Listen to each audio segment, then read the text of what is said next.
If you are a multi-passionate girl boss who wants to create, write, teach, learn, connect, and take time for herself and her family and friends, you are listening to the right pod.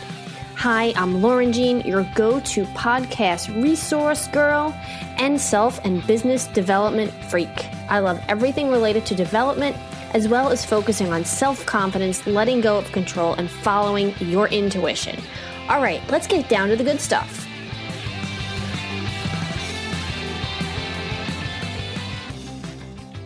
Hello, everyone. Welcome back to another episode of The Lauren Jean Show. I don't want to waste any time today because I have someone on the phone who I'm very excited. I had found her stuff just randomly scrolling through Facebook one day. And this was probably, I'm going to say over the summer of last year. And I think that's when you really got into everything that you're doing. I'm not going to say what it is just yet. I want you to do it. But your stuff is, I have to say, it's addictive. And I'm sure that's what you love. And you're just great with how you get your message out there. So I'm just going to say I have Amanda Goldman-Petri on the phone with me today from Market Like a Nerd. As you guys know, I don't really go into my guests' bios. I like them to talk about themselves because, let's face it, we all love to talk about ourselves, and it sounds more natural coming from the actual person. So I'm going to let her jump in here and just tell us about her, what her business is, maybe how she got into it, a story about herself, whatever you feel like sharing.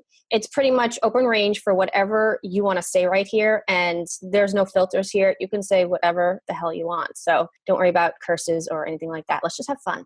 All right. Sounds good. You know, it's funny. I can tell that you're a fan because I did not prompt you on how to say my last name and you said it correctly. Because everyone else always says it wrong. What do they say? Petri? Yes. It drives me crazy. So, hey guys, I'm Amanda Goldman-Petri and I hate when you say my last name wrong. But everyone calls me AGP for short. So like Lauren here said, I run Market Like a Nerd, which is where we geek out about business and marketing strategies that maximize your profits while minimizing your efforts. And basically my story is I grew up in where I fondly call Bloody Moor Murderland. Otherwise... Okay, you need to go into that. Otherwise known as Baltimore, Maryland. If you've seen The Wire, that's where I grew up. So I grew up on a blue light district, which is basically like drug district in Baltimore, Maryland, to a drug addicted father, an abusive stepfather. Mom had bad choice in men. And I loved her to death, but it of course created a sort of a difficult way to grow up. And because of what I was experiencing at home, I really dug my head in books. I became a nerd, hence Market Like a Nerd, because I was really convinced that if I just worked hard and I studied and I went to school and I got straight A's, that I would be able to change my life and turn this all around and be successful. Well, I was like half right. I dug my head in the books. I was valedictorian of every school that I went to. I got into one of the top 15 universities in the entire world, Johns Hopkins University, with a full ride scholarship. And the summer before I was entering college, I was like, yeah, I got this. I get to go away and like turn my life around. And then the summer before I was entering college, I was walking across a highway and an 80-year-old man driving a minivan going around 50 or so miles an hour hit me while I was walking. So my body flew into the intersection. My head was about a foot away from being crushed by an 18-wheeler. And of course, I spent a week in shock trauma, months learning to walk again, years coping with post-traumatic stress disorder. And that is when things really shifted for me. I realized, dang, Amanda, like your life kind of sucks. So I started focusing on me and my happiness and creating a life where next time when I'm faced with death, it's a life that I'm proud of, that I'm happy to leave behind. And long story short, within that journey, I found entrepreneurship. My first business, I was 21, not so hot. I made a little bit of money, but not a whole lot. My second business, I was 22, and within 4 months into it, I made my first $10,000 month. Then because of that success, I became really well known in the coaching industry as a go-to virtual assistant. And one of this like big name coach, if I said her name, you guys would know, she approached me about creating a joint venture. So we created a joint venture business, which was my third business. Yeah, entrepreneur whore. Within 4 months of that business, we had already booked $150,000. And I was like, okay, cool. I think I've kind of proven this. I've now had 2 businesses that have been really, really successful. So I closed the doors to those, started my coaching business. And again, within 90 days, I had hit $120,000. Just recently, I did a little anti-launch and I made $562,000. So that's kind of my story from then until now. You've done so much in such a young age. I am jealous. I wish I was younger, but how life goes, you go to college, you get out, you get a job, and then it's like you're in your mid-30s with kids, and then you realize, hey, I don't want to do this anymore. So I was just talking to my clients about that because I made a post in my client Facebook group about how success doesn't happen overnight. And like, I'm sorry if my work smarter approach, you're smiling, I think, because you saw the post.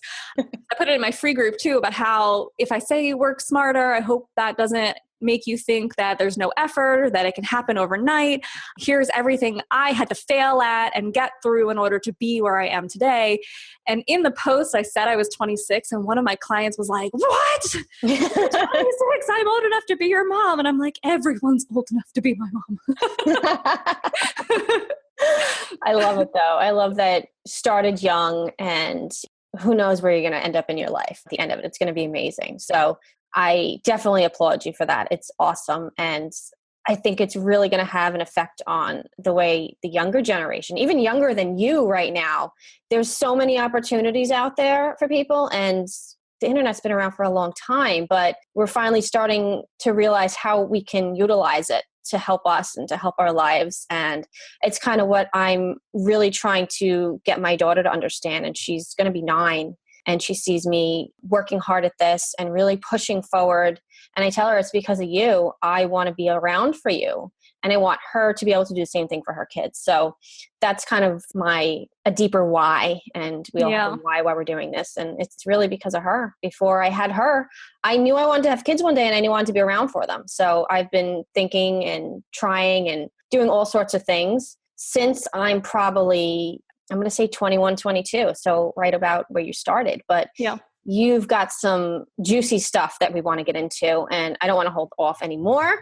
So you gave me a bunch of options to pick from. And because of what I teach, which is podcasting, I think this is going to be really good for those who are just starting out, and even some who have a show already, because I've got this big network of podcasters, and I really want to be able to help podcasters at any stage of their show or business. So I saw this one, and this just screamed at me like, yes, we must talk about this.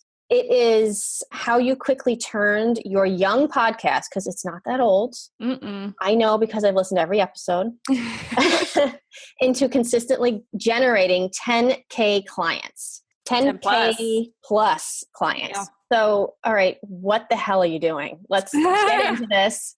Share. This is exciting stuff. And I want to know everything that you know. Like, if I can just like kidnap you and bring you home to me and lock you in my room and take your brain out, I would. Do you live somewhere warm? Because that would be like the requirement. Can I lie and say yes? No. All right, cool. So so first I'll give you guys the story, and then I'll give you the steps. Is that cool? Absolutely. Yes. Break it down. Yeah. Here's the story. Okay. So my podcast is the Market Like a Nerd podcast. So it's named after the business, Market Like a Nerd.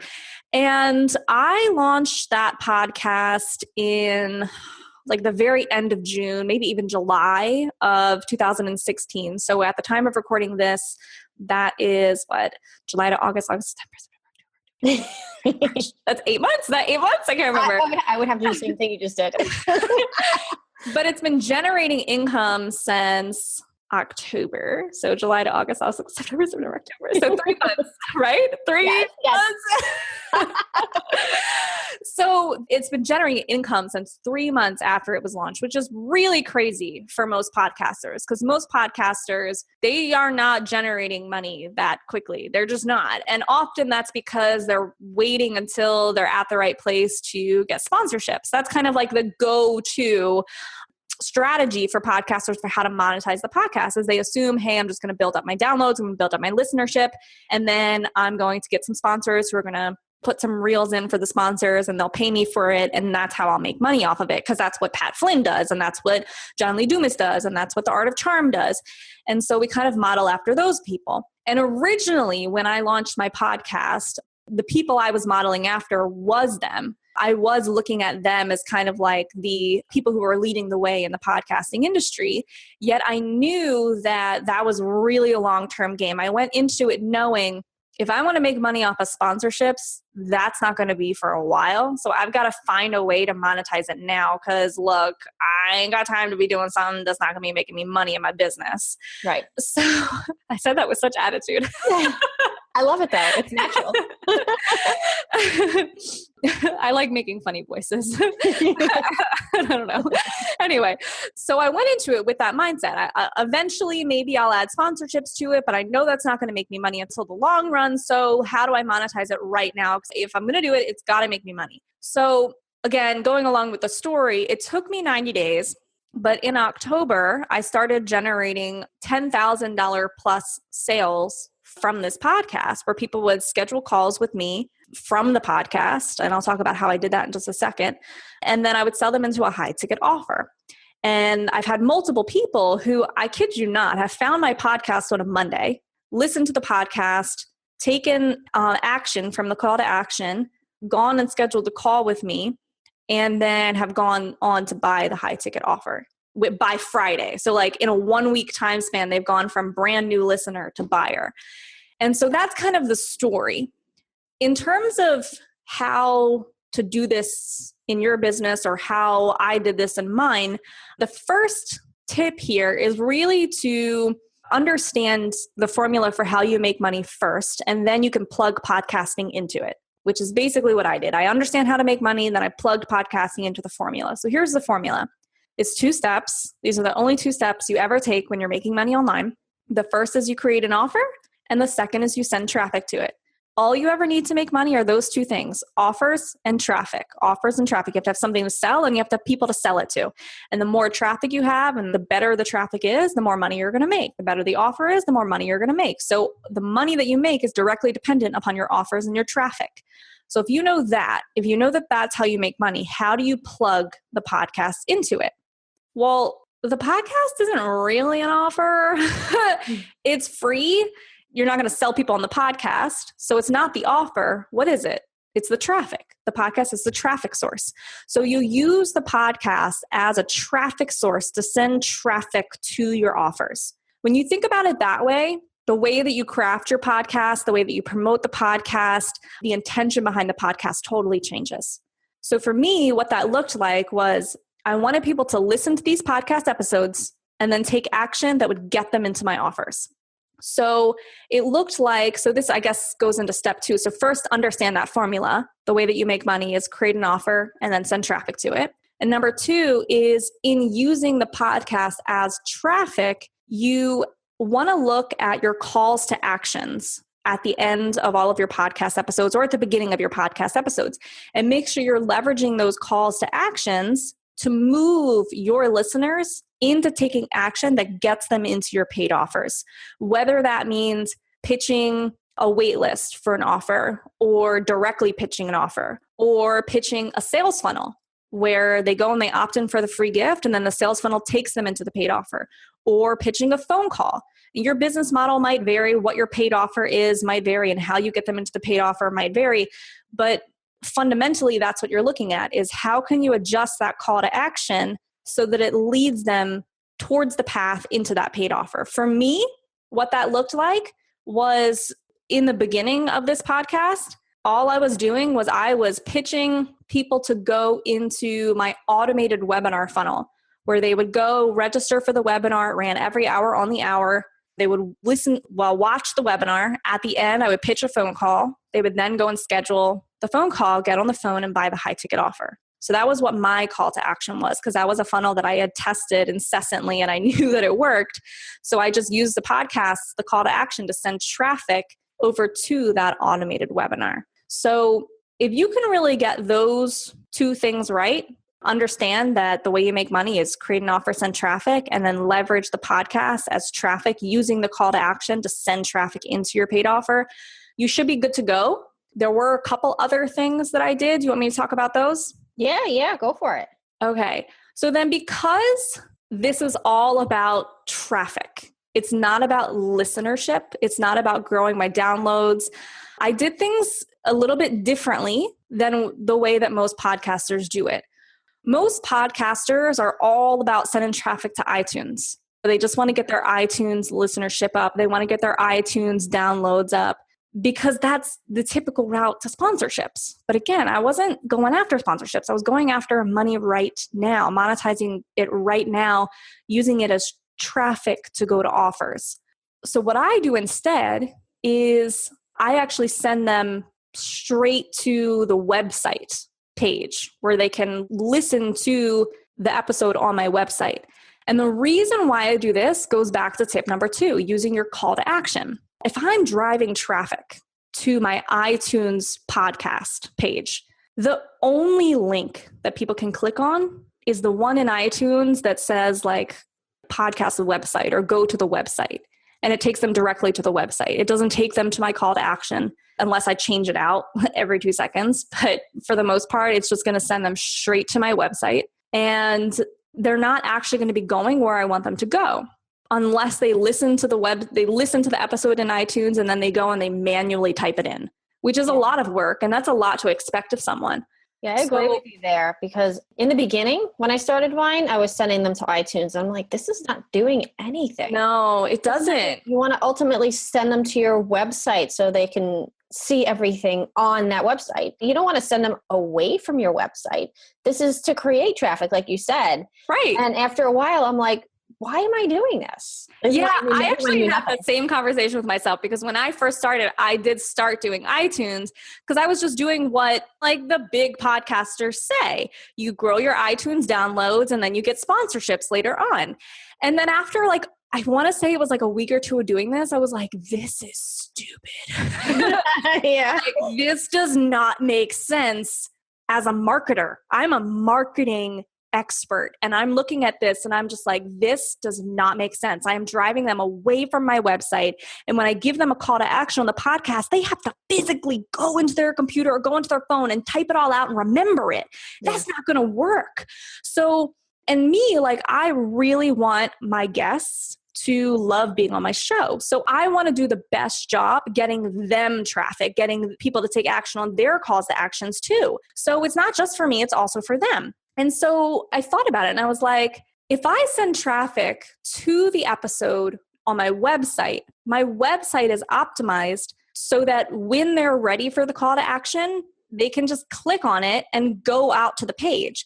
So if you go to my website, marketlikeanerd.com/podcast, you click to listen to any of those podcasts, you'll see there's the audio version of it. There's the subscribe drop down where you can click and you can subscribe. If you scroll, there's the show notes. It says resources mentioned. Those are all clickable. You can just click to go out to them. And then there's at the bottom, there's my big call to action. So in addition to the speakers or the interviewees' calls to action, mine is always at the end as well. And so if you scroll down the page, it's my featured resource for that episode, whatever is related, which in the beginning was just the automated webinar. I just made it relate to everything.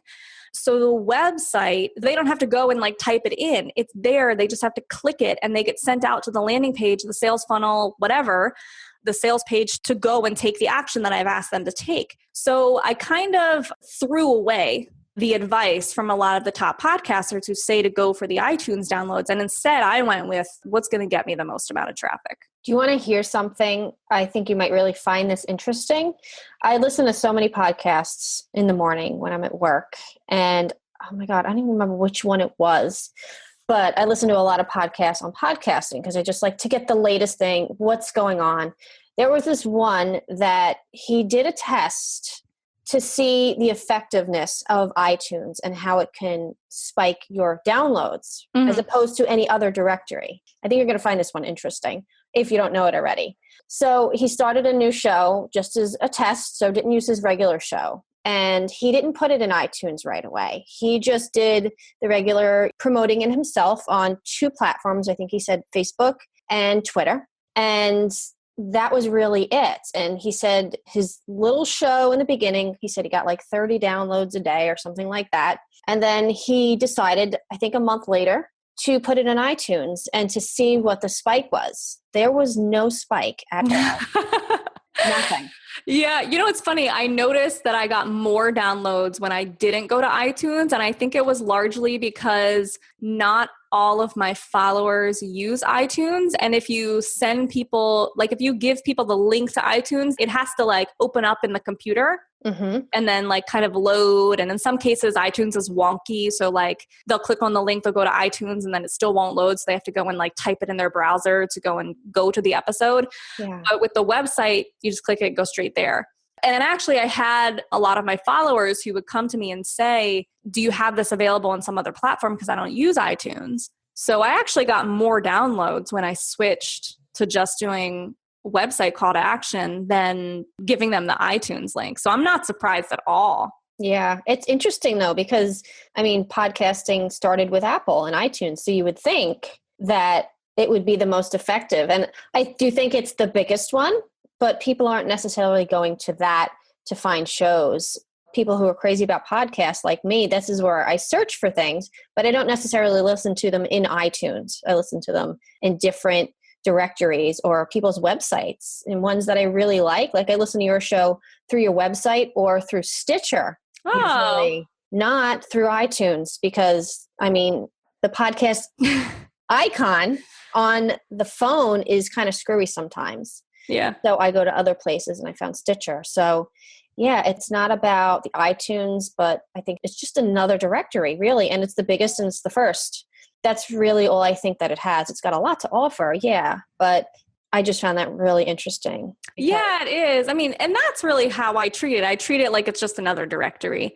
I'm going to have my show on it for sure. I'll have it like update every time an episode goes out. I'll have it update, but really predominantly the way that I'm sending traffic is to the website so that people can listen to the podcast on there, hear my call to action, scroll, click on the call to action, go to my sales funnel, then get on the phone with me and then buy my high ticket offer from there. That's such an easier way to monetize the podcast than having to wait years and years and years for me to get tons of downloads on iTunes and then hope that I find a sponsor.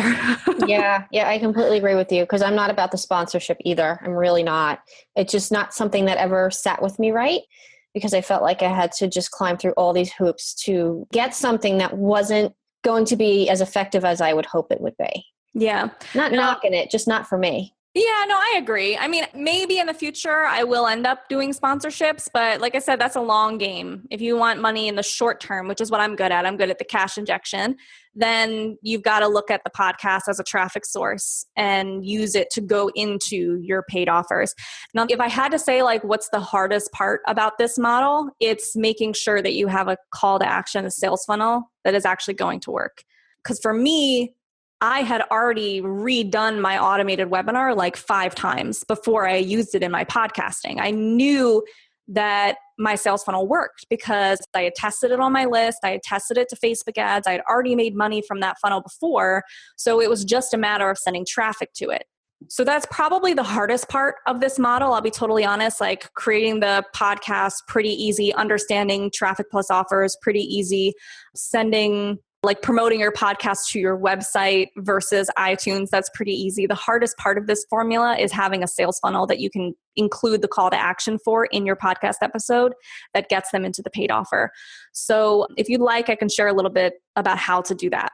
Yeah, that would be great. That would definitely be great because I know those are the types of things that I personally struggle with is the sales funnel. And when it comes to all of that marketing type stuff, my brain just kind of like goes, I don't want to learn about that.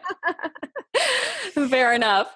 Well, the first thing to understand about sales funnels is that there is going to be testing and tweaking that's going to go into getting them perfect.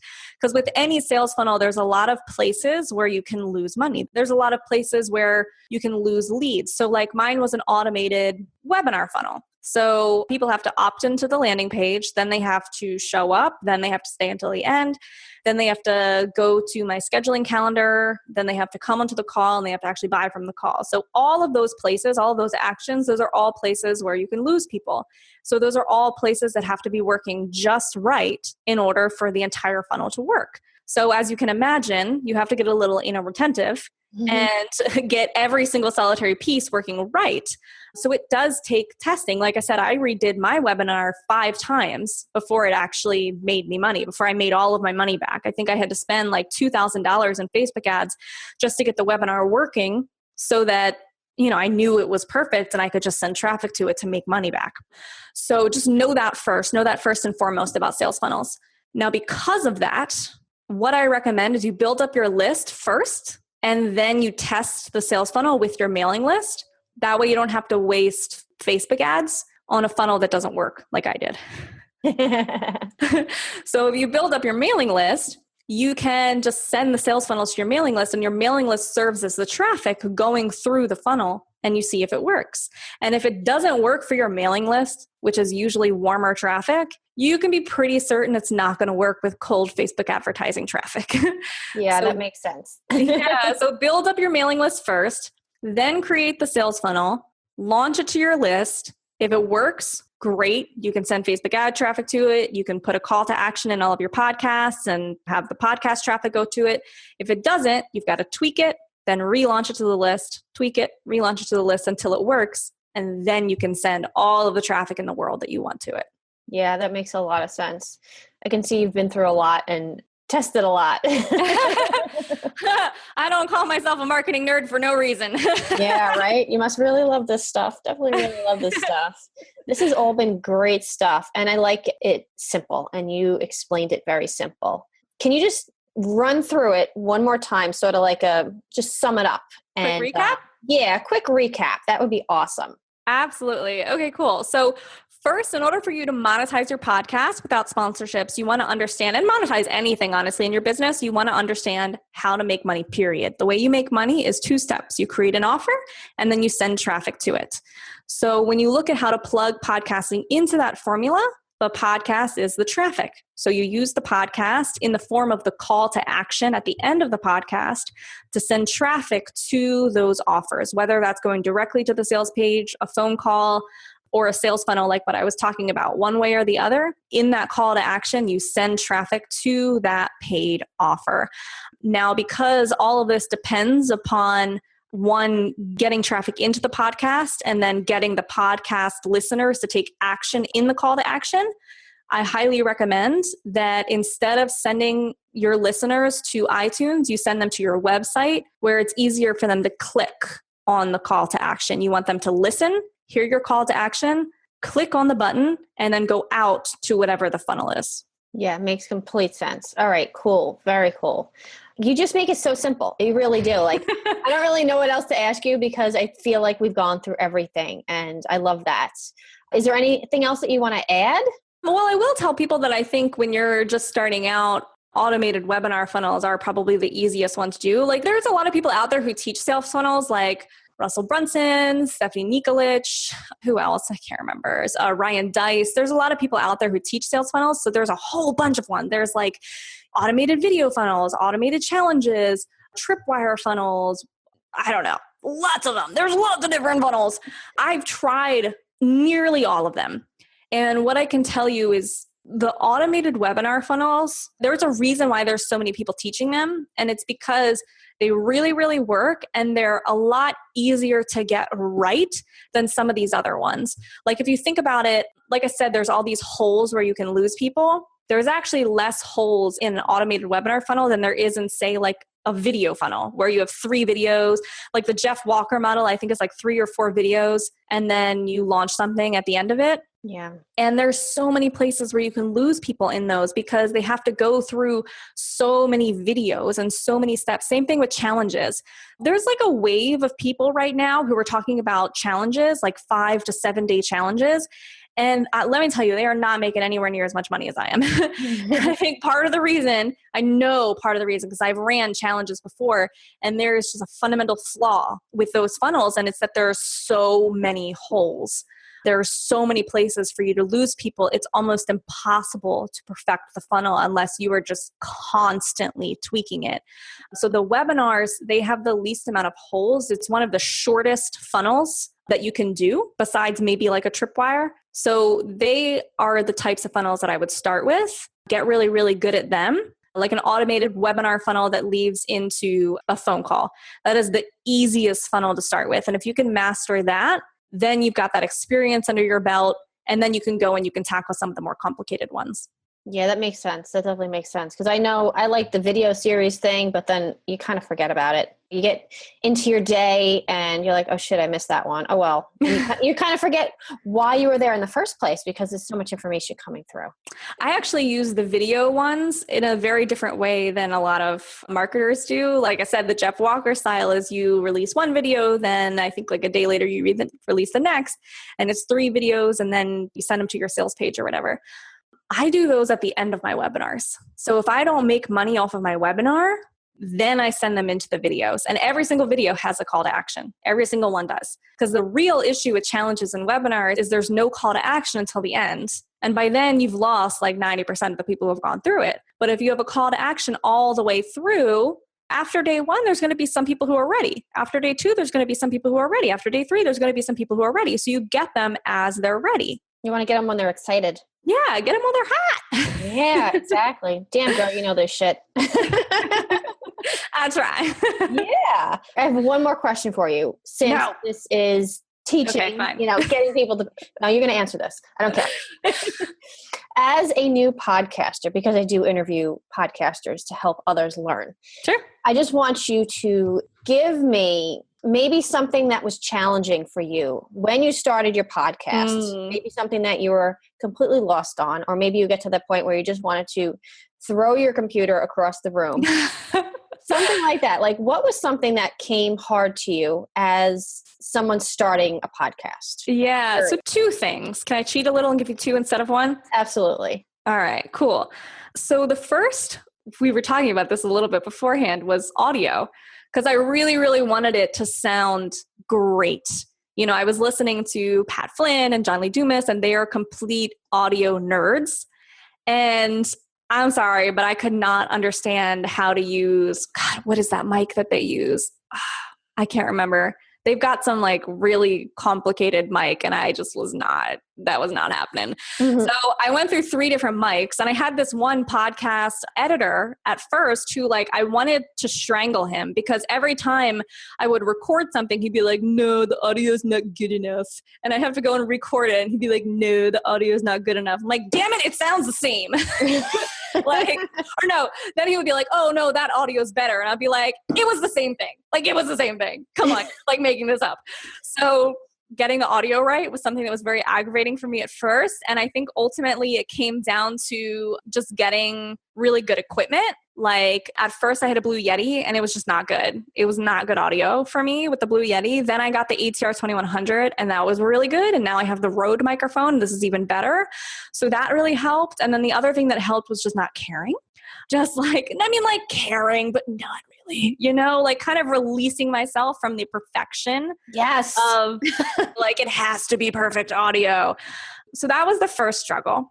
The second struggle was just handling the amount of content that I was creating and staying on schedule with it.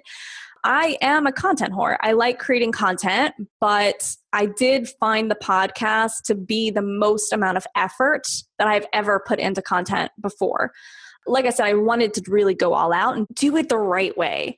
So I wanted to have a really nice podcast website, and I wanted to have show notes and timestamps and recommended resources and all of that stuff. But what that meant was I needed an editor, and I needed a transcriptionist, and I needed a graphic designer, and I needed a podcast publisher. And it just turned into all of these people I had to hire in order to just get a podcast released.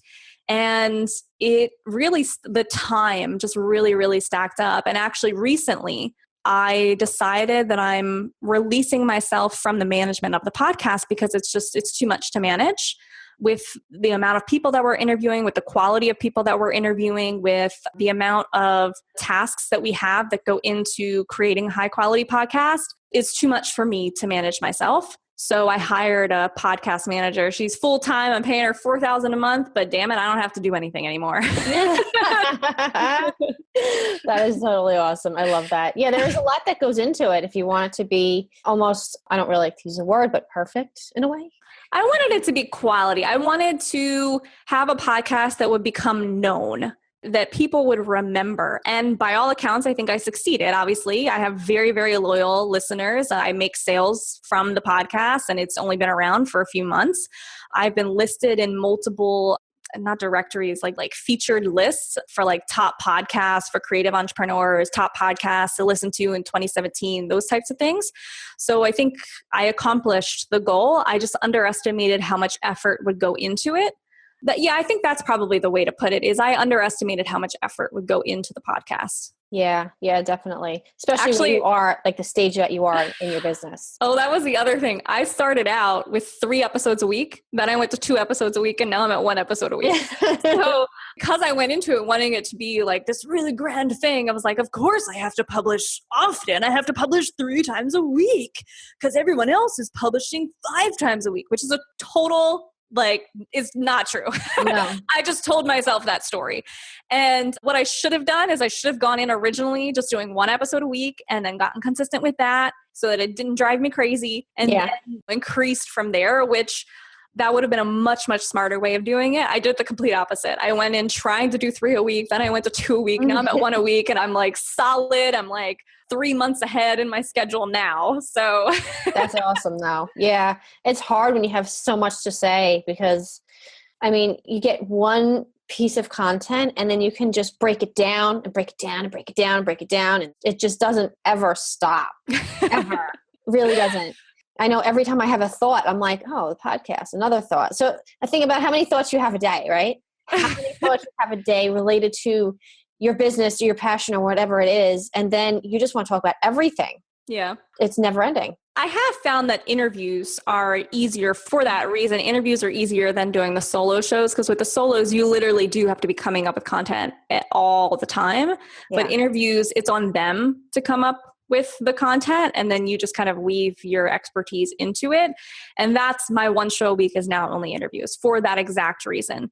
My content, I am only teaching through like my signature free gifts and then my signature videos. If you want to learn from me and learn my strategies and my philosophies about marketing, then you're going to watch my signature stuff.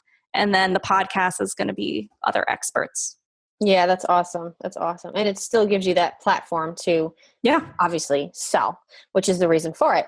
So that's so cool. That's so cool. But yeah, I had to get that in there because I know you're still new at this and people want to hear what everyone else is struggling with. Oh, yeah. Everyone has their own struggles, but I find a lot of people struggle with the same types of things, and perfection is definitely one of them, which is why I like to teach it the simple way.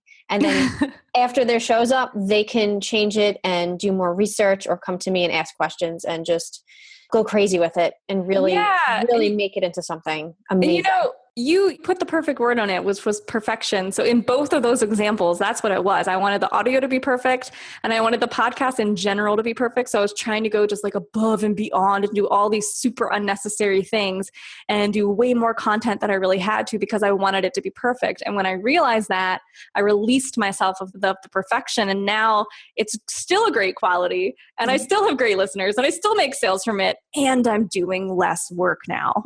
Yeah. What you're all about, right? Yeah, exactly. Yeah. It's so funny because when I first started my show, I kind of gave up the perfection when I graduated from college because I went to FIT, Fashion Institute in New York City. And that kind of killed my want to be perfect thing because I was in design and I didn't care enough to make it perfect like everyone else did. Does that make sense? Yeah. Like all the designers, they wanted everything to be perfect. I'm like, I don't really care if it's perfect. And then when I got into doing this types of stuff, I didn't have any, and I still don't have any problem hitting publish when I know it's not perfect. I just don't care. So my very first episode, if anyone's to go back and listen to it, The audio sounds great because I had the original microphone, but like the content was just sort of me getting on there and talking, and I don't even remember what it's about. I just started talking, I hit publish, and I was like, oh, this is great. I'm going to do more and more and more. And it's come a long way, but I still don't strive for perfection. I strive for certain areas that I want to be really good. And for me, that is something that I can help someone with because I can put it into perspective for them. Why would you want it perfect? And the reason I say is no one else really cares but you as much as you do. Well, I don't know if I would say the reason why I've released myself of the perfectionism is because I don't care anymore. I do care. Like I care about my listeners. I care about my community. I care about the quality. I care about my work. The thing is, I am more relaxed in the process of completing the work now because I realize there are just certain things that are out of my control, and there are certain things that in the grand scheme of things, they won't matter that much. Like a great example of this is, I want to say it was like a month or so ago, I sent out an email to my mailing list and it had like 2 typos in it. And I just like, instead of saying past, P-A-S-T, I said P-A-S-S-E-D. So I just had like the wrong version of the word. And I had someone message me back, like email me from my newsletter in response to it and point out that I had typos. And I just want to be like, thanks, but like, okay. And it's not that that subscriber is not important to me. She is, but I'm sorry, but the spelling of the word past is not a big deal in the grand scheme of things. It's really not. It's not. So having that perspective has been really, really helpful for me in my business for these exact scenarios where I need to release myself from the anxiety of things being perfect and just recognize that it's not always going to be perfect, and that's okay. Right. It's okay. It's so true. We put ourselves through so much and it's just not necessary. We want to have fun. We want to do what we love to do, and trying to be perfect is not fun. Yeah. It's really not fun. Oh my God, Amanda. So this was fun. We got, I think, so much more out of it than I ever expected. So tell us where, like, if you can, and I know the answer to this, but I want everyone else to know.